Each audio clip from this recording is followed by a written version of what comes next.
The battle for Pokrovsk has become one of the defining zones of the ongoing war in eastern Ukraine, a brutal contest shaped not only by artillery and drones, but increasingly by small unit tactics, rapid assault maneuvers, and precise, lethal marksmanship. Among the most striking recent developments is the reported use of deadly sniper fire, often attributed to elite Ukrainian units, such as the Azov Brigade, to halt fast-moving Russian motorcycle assaults attempting to break through defensive lines.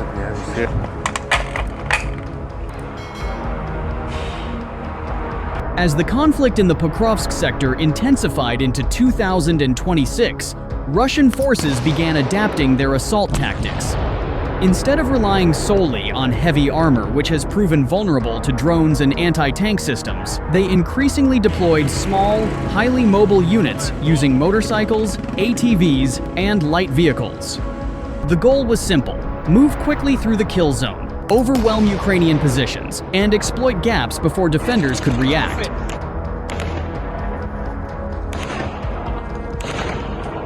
This shift is well documented. Ukrainian forces reported that Russian troops used motorcycles in multiple assaults near settlements like Krishine, attempting to penetrate defensive lines with speed and unpredictability. Motorcycle assaults depend on coordination and momentum. A single disruption, especially at the front of a formation, can collapse the entire attack. Разбегаемся быстрее!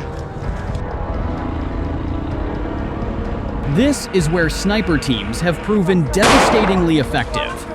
Reports from the front describe how Ukrainian defenders engage these fast-moving units with a combination of drones, automatic weapons, and crucially, sniper fire.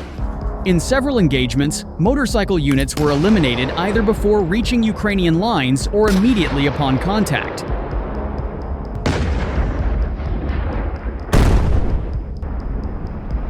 In one widely discussed account circulating in military channels, a precise sniper shot struck a lead rider, triggering chaos within the advancing column and halting the assault almost instantly.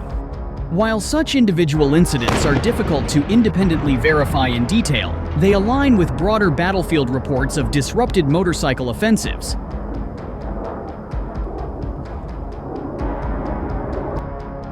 The effectiveness of sniper fire is not isolated. It is part of a layered Ukrainian defense system.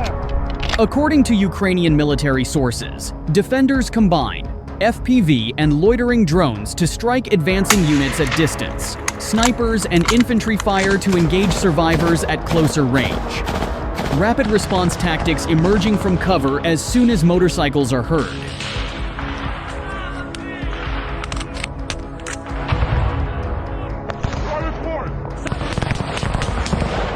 In one account, Ukrainian forces destroyed multiple motorcycles using small arms and coordinated fire, demonstrating how even lightly equipped defenders can neutralize mobile assaults when properly positioned.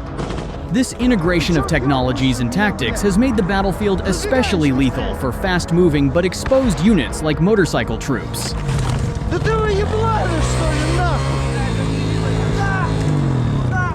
Быстрее вот туда, прямо и направо, лесополку, слышишь? Ты туда, дальше.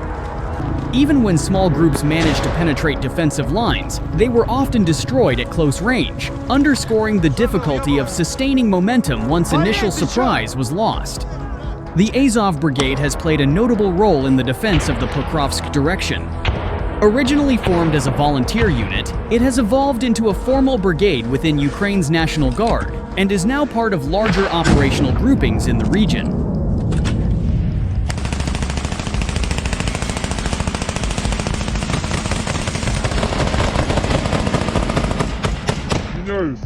In the Pokrovsk sector, Azov-linked units have been involved in counterattacks and defensive operations aimed at slowing or reversing Russian advances.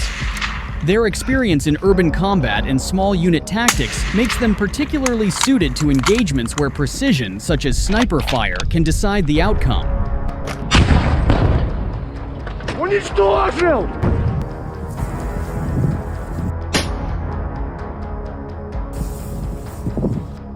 The clashes in Pokrovsk illustrate a broader transformation in modern warfare. High-tech systems like drones coexist with traditional battlefield skills such as marksmanship. In this environment, A single, well-placed sniper shot can have outsized tactical impact, disrupting assaults, saving defensive positions, and altering the course of an engagement.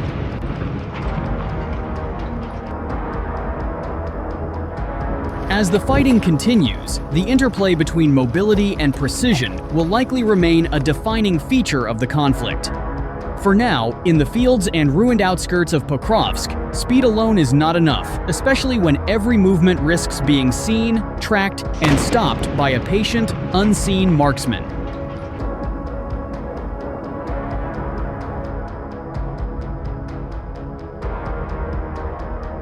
The enemy is trying to develop its offensive and gain a foothold in the settlement, operating in small infantry groups.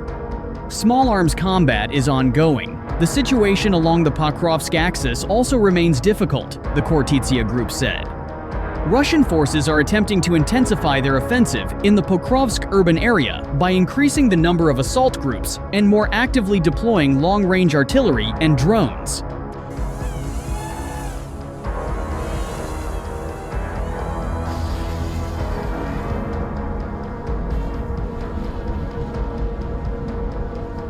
Ukrainian defense forces are holding positions on the northern outskirts of Pokrovsk, the military said.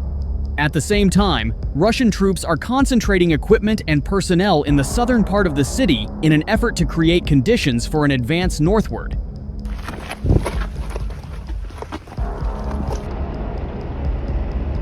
Ukrainian units are identifying and destroying targets both within Pokrovsk and south of the city, preventing Russian forces from forming effective assault groupings. Russian forces have also attempted to establish positions in central and northern Hryshine in recent days, but Ukrainian troops are disrupting those efforts and striking concentrations of enemy personnel. Ukraine's Air Assault Forces 7th Corps reported on April 20.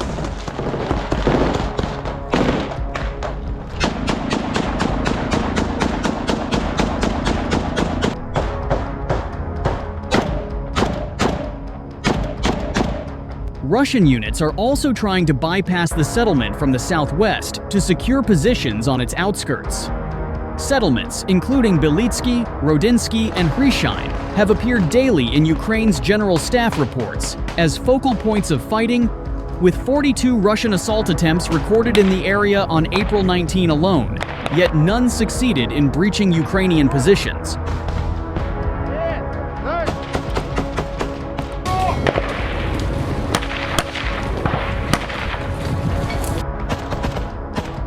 A 12-13-kilometer defensive line in this sector is held by the 12th Special Purpose Brigade Azov of Ukraine's National Guard, part of the 1st Corps, where a rapidly expanded unmanned systems battalion plays a central role in stopping Russian advances.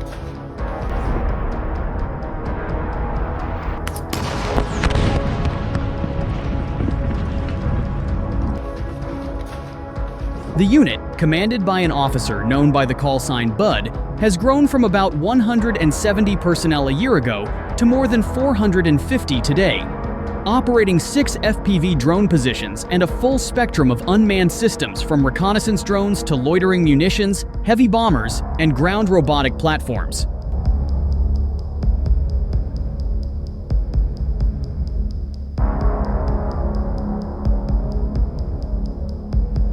Preventing Russian assault groups from reaching Ukrainian positions remains the battalion's primary mission, the commander said.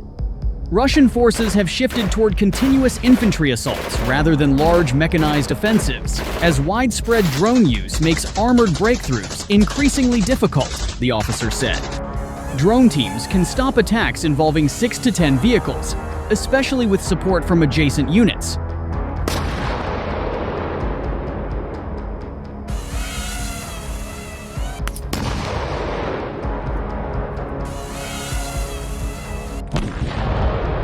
Even heavily armored Russian infantry fighting vehicles, dubbed Turtles for their added protection, are typically struck multiple times by drones before reaching their attack positions, and the commander said he could not recall a single case where such vehicles reached Ukrainian lines. Motorcycles, however, present a more challenging target due to their speed and maneuverability across open terrain, making them harder for FPV drone pilots to hit in real time.